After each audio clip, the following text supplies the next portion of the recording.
Open your cerebral cortex and shift your lobes into upper beta phase, because you are going to have Bitcoin knowledge transmitted directly into your vestibulocochlear. Your host at Bitcoin Knowledge is Trace Mayer, an early Bitcoin advocate since it cost $0.25, but this is not intended to be investment advice. A doctor of jurisprudence, but this is definitely not legal advice. And an investor in core cryptocurrency infrastructure, including Armory, BitPay, Kraken, and Mitagio, but this is not a recommendation of those services. Here, you get fed via direct mind download with pure and free Bitcoin knowledge. Welcome back to the Bitcoin Knowledge Podcast. I got a special guest with us today, Reggie Middleton. Welcome, Reggie. Thank you. Now, you operate the Boom Bust blog, right? Well, I was, for 7 years, I had Boom Bust blog, which was a fundamental and global macro research, analysis, and opinion blog.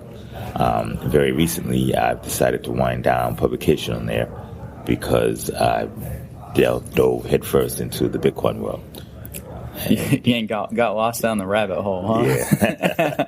Now, I'm really excited with this UltraCoin project that you've got going on. The website's ultra-coin.com, right? Correct, ultra-coin.com. Now, to be clear, there is unfortunately an altcoin by a very similar name, ultracoin.net, and there is some confusion.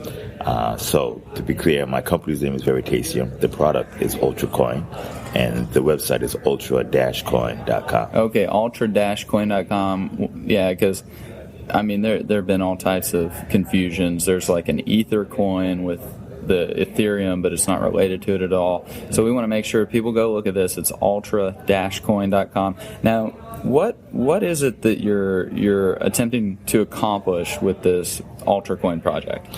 What UltraCoin does is it's not a specific coin. It programs the Bitcoin protocol, the Bitcoin blockchain.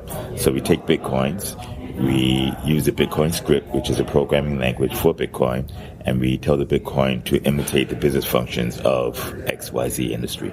And so the products are each industry that we go after, with the first industry being what we consider low-hanging fruit, and that's Wall Street. Wall Street's low-hanging fruit because for the last 30 years, despite dramatic increase in efficiencies and through technology such as the internet, Wall Street offerings have pretty much remained stagnant, while bonuses have been shooting through the roof in compensation. And offerings to the consumer, even though the productivity portion has been stagnant, the price has risen faster than practically any other consumable, including for the last 3 years faster than income itself. Yeah, so we've got this Bitcoin. I like to say, we got gold, and gold is the same as it was 2,000 years ago. It's defined on the periodic table. So it's limited in amount, but it's not extensible. Then we got the dollar that's extensible but not limited in amount.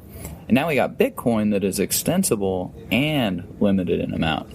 So and by extensible, we mean that's like a software term. We can keep building or extending the software. We can build new features into it.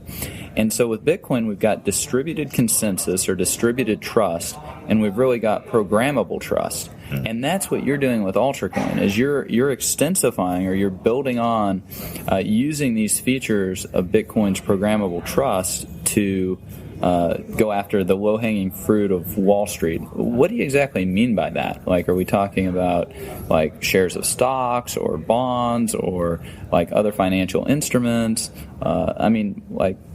Give us an example. An example is you go to the website, you go to ultra-coin.com, you click download. You pick the platform of choice, Windows, Mac, Linux, or Android, and soon iOS. You download the appropriate wallet, and it's a Bitcoin wallet. It's just a uber smart Bitcoin wallet.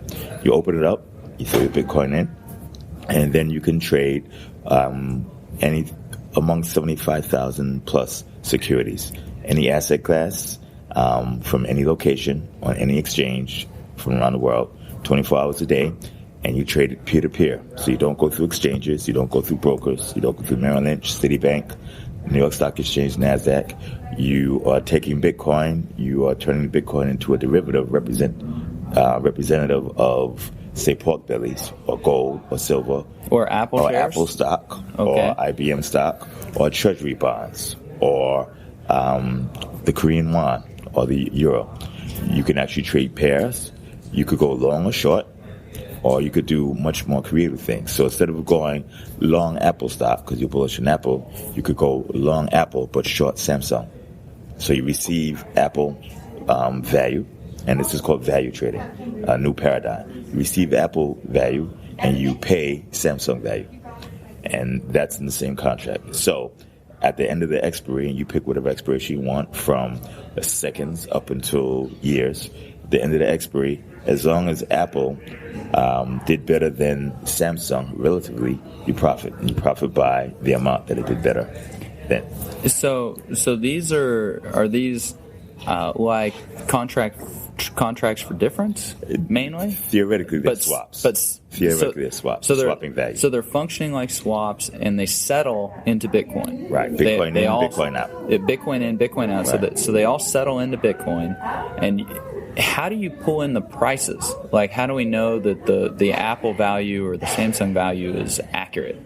The price is pulled in through our server. The server acts as an oracle, as defined in the Bitcoin white paper, and it gives the instructions to put the contract together, the smart contract, and it throws the price to the client. The client can also read the price independently itself from the source. So you can do your own audit. And one of the things that make this spectacular is that our server does not hold or touch any of the assets at all. So you have 400 Bitcoin in your wallet. I have 600 Bitcoin in our wallet. We decide to enter in a contract for 100 Bitcoin. None of that Bitcoin goes to our server.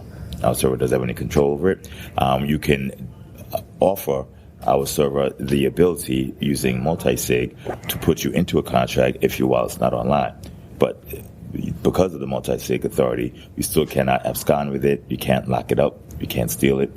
The contract is etched in stone. True zero trust. That is in contrast to token-based solutions, which basically rely on something besides a blockchain. When you rely on something besides a blockchain, you don't have zero trust. For example, we take you into a contract with me. You receive Apple, pay Samsung. I receive Samsung, pay Apple. We enter in the contract. 3 days later, there's an earthquake on the East Coast. Okay, you can simply hit a button, trace contract. It goes up to the blockchain and shows you exactly where the funds are sitting in the blockchain. You either always have it in your personal wallet, or theoretically the funds never leave your wallet, but they're locked up in the blockchain. Or you could go to the blockchain and see exactly where the funds are. There is no time when you don't have either control or full awareness of where the funds are. So you're like using this, you're able to control the private keys. Your own. Yeah, each user has their private keys. Each individual is able to control their own private keys, but then enter into these smart contracts with other users, but do it in a complete peer-to-peer way. Right. So you're not going through like an E-Trade or an Ameritrade. I mean, you're going through the UltraCoin server, which is acting as the oracle to pull the price data, but you're not actually transferring any signing authority via the private keys to UltraCoin. Right. You're not even going through UltraCoin. UltraCoin acts as basically the messenger, where it takes the information and throw the smart contract data to the users. Now, in that fashion, theoretically, you have to be online 24 hours a day to accept the contract. You can give UltraCoin servers the authority to hold one key out of a multi-sig. So if you're not online, but you say, we want to enter in this contract at these terms, the UltraCoin server can allow that contract to be entered into on your behalf. Okay, but only with the instructions that you give it. And those instructions are limited to only entering a contract.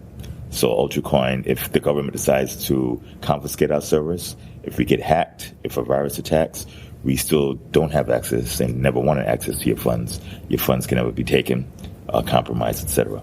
You can have a worst case scenario where the deal is compromised and then you have a rollback to where you were in the beginning.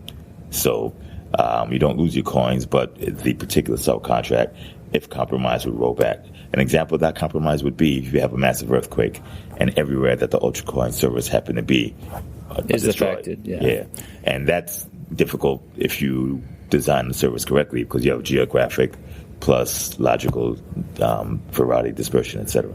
Now, you dropped a bomb that a lot of people might not have caught.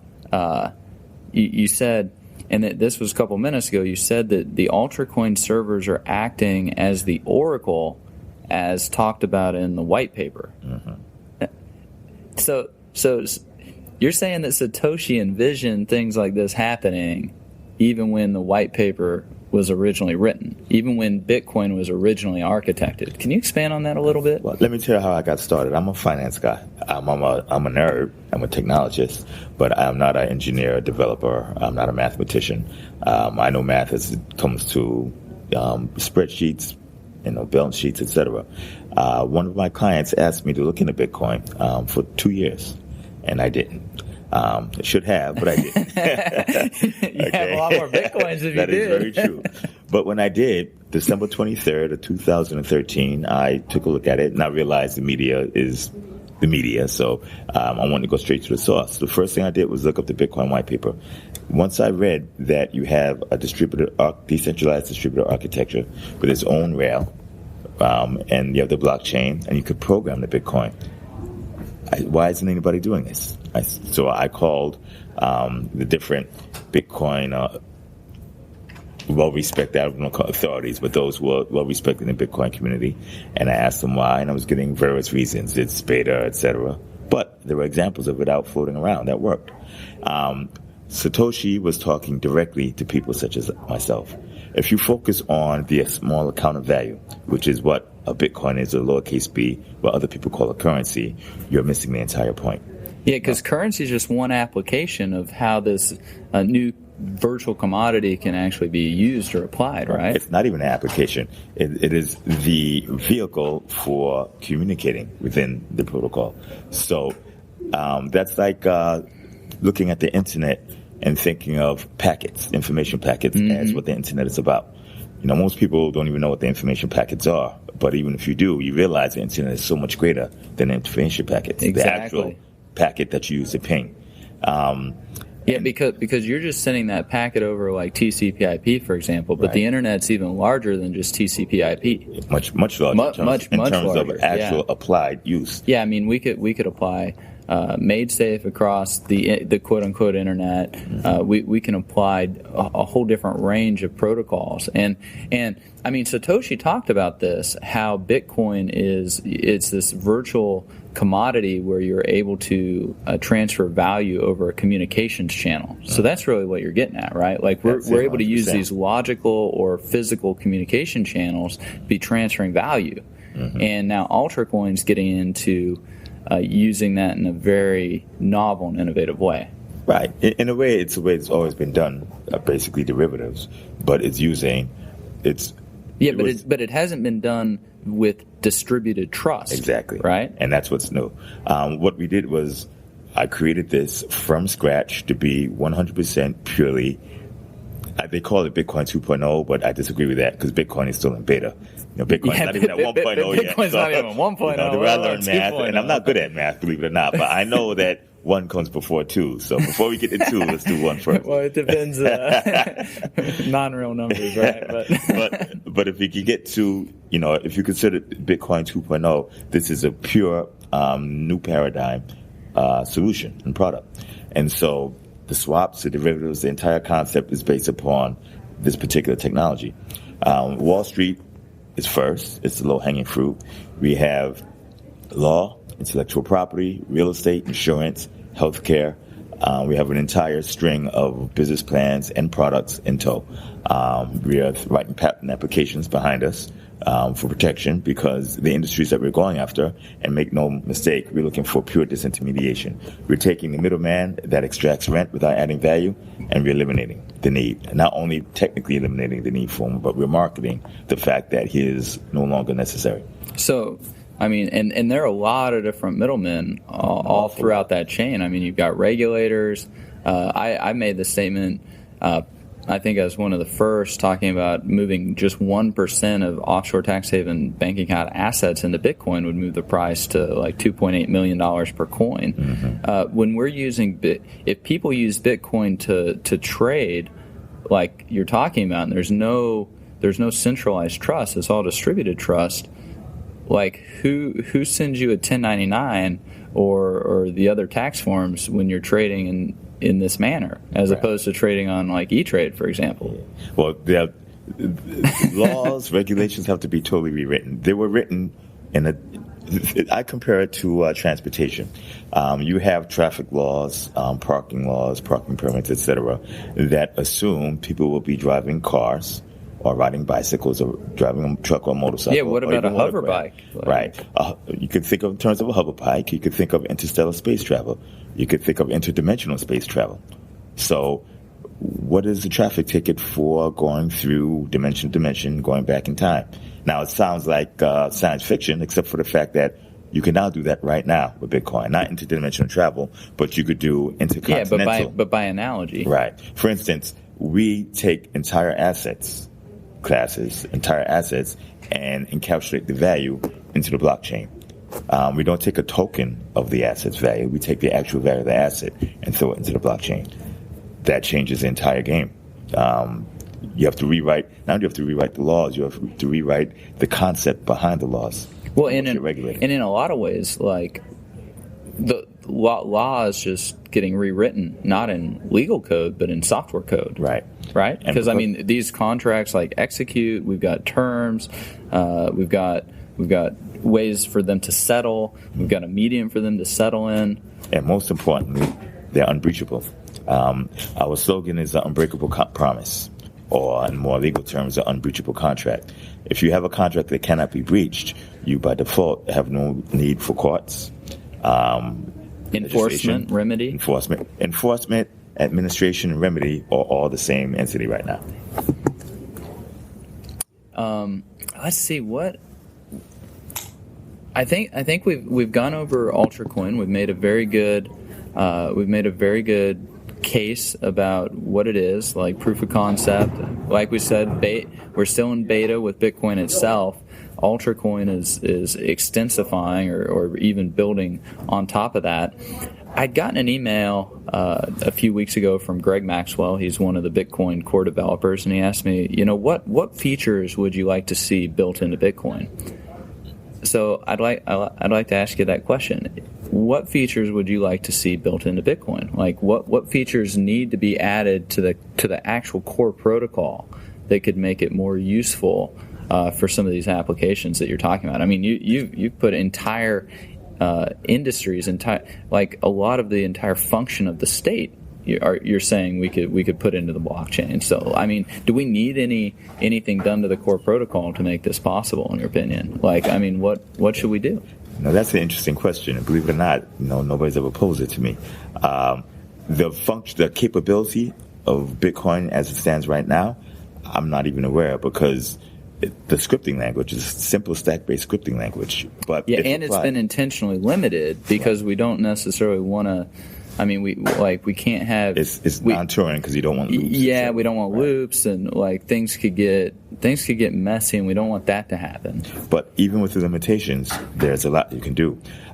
Even though I am obviously biased, I feel that my particular product, our product, is one of the most advanced products out, and is using just the Bitcoin script. So with enough imagination plus intellectual capacity, you can do a lot with what's there. Probably. For number one, the biggest, the most important aspect that I'd like to see added would probably be messaging. Some type of messaging capability inherent within the Bitcoin protocol itself.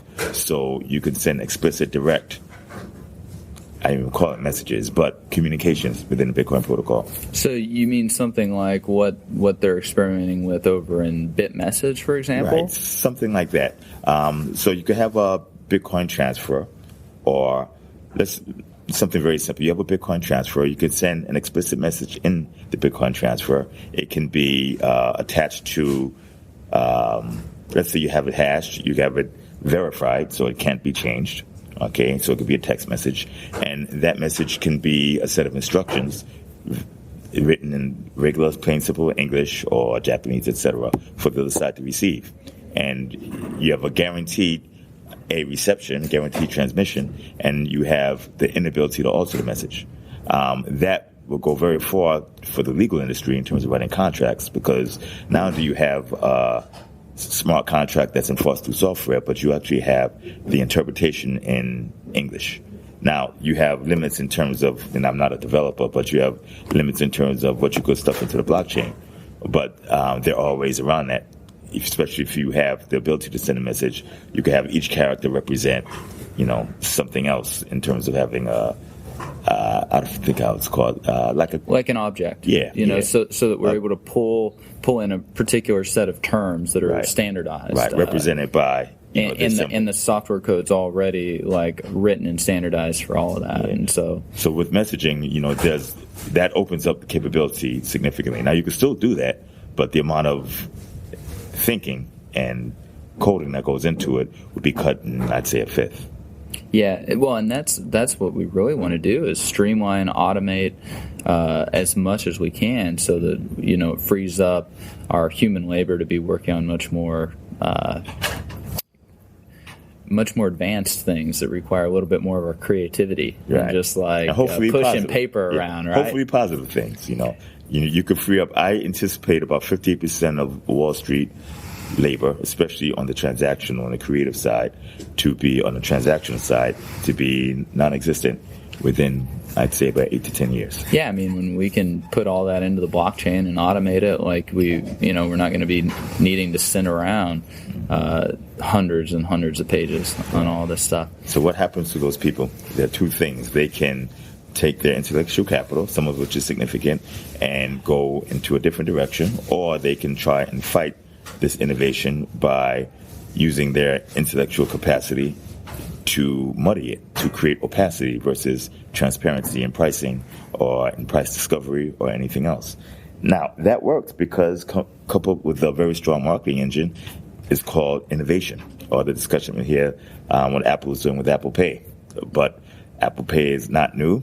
It is not even not pervasive, innovative, really. Yeah. I mean, it is nice that they're starting to attempt to disintermediate the Visas and the MasterCards and the payment system, because they do tokenize the credit card, and that token could then represent Bitcoins instead of credit cards very easily. So I think it's definitely kind of a step in the right direction. But layering on more fees in the payments space is just well, it should be anathema to the banks. The banks are literally paying an extra fee for absolutely nothing. They already interface directly with the consumer.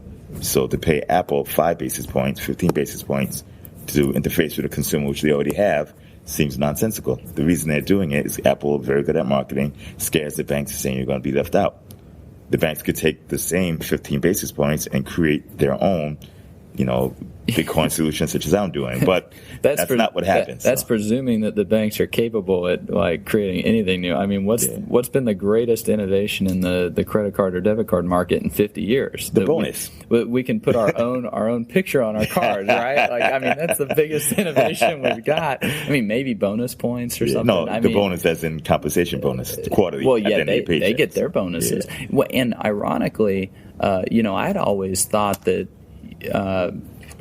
big retailers, actually, it was cheaper. They got more economies of scale. But I think that there's actually a form of reverse economies of scale at work here. Because I was reading in the Bitmat press release, they raised $14.5 million for a payment processor. They're a bunch of former Visa guys. Mm-hmm. And they said that in some cases, these retailers are paying 10% to be accepting the credit cards after PCI compliance and the cost of hacks. Mm-hmm. And when you think about it, like a hacker, do you want to steal a database with 3 million records, or do you want to steal a database with 60 million records or 76 million records? You want a Home Depot, Target, JP Morgan.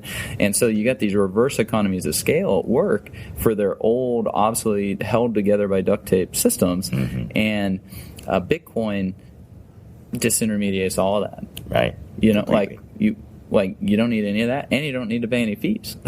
See, on that note, our first product, Ultra-Coin Value Trading System. The second product is a payment system, smart payments with self-escrowing capabilities, which means when you want to pay for something, you disintermediate the payment processor in general and everybody connected to it. So you don't need Apple, you don't need Visa, you don't need American Express, you need the person you're paying. And that's it. That's it. The rails go through Bitcoin. You have a self-escrowing system, which prevents fraud, prevents any child's play, because the main reason people defraud others or cheat others is to take their money. If you have a guaranteed loss at the attempt of defrauding, that cuts the attempts to defraud down 98, 99. Cui bono? Who stands to gain? Nobody. I mean, if you don't stand to gain, like, why are you going to be not only trying to defraud somebody and risking, like, upsetting somebody and potential legal liability? I mean, there's just no reason to be doing it. Well, this is direct loss of capital by defrauding. The defrauding loses, and so that takes the incentive for fraud out. And penalizes it. And there are ways around that. Like, there are certain strategic players who will pay and take the loss to defraud others. But when you have a large system with anonymous payments, you don't know who you're cheating or defrauding. So even the strategic players are taken out picture, because it would take an awful lot of capital to defraud 450,000 people, because you're trying to get that one person in the crowd.